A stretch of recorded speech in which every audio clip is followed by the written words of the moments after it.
রাজনৈতিক আশ্রয়ে একটি দল নারীর প্রতি সহিংসতা সহ দেশে বিশৃঙ্খলা চালাচ্ছে বলে অভিযোগ করেছেন ছাত্র শিবিরের সভাপতি নুরুল ইসলাম সাদ্দাম।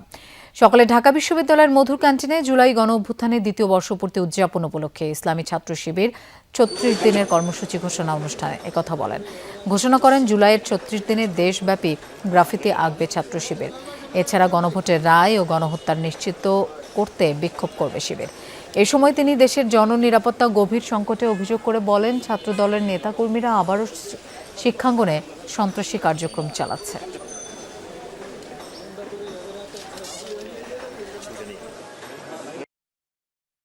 বিভিন্ন মতবাদ ট্যাগিং ও উদ্দেশ্য প্রণোদিত প্রচারণার মাধ্যমে সাধারণ শিক্ষার্থীদের উপর নির্যাতনের বৈধতা তৈরির অপচেষ্টা চলছে। দেশের এই জটিল রাজনৈতিক বাস্তবতায় জুলাই অভ্যুত্থানের আকাঙ্ক্ষাকে ধারণ, শহীদ ও আহত যোদ্ধাদের স্বপ্নের বাংলাদেশ বিনির্মাণ, গণভোটের রায় ও জুলাই সনদ অবিলম্বে পূর্ণাঙ্গ বাস্তবায়ন এবং গণহত্যার বিচারের দাবিতে বাংলাদেশ ইসলামী ছাত্র শিবির দেশব্যাপী ৩৬ দিন ব্যাপী বিশেষ কর্মসূচি হাতে নিয়েছে।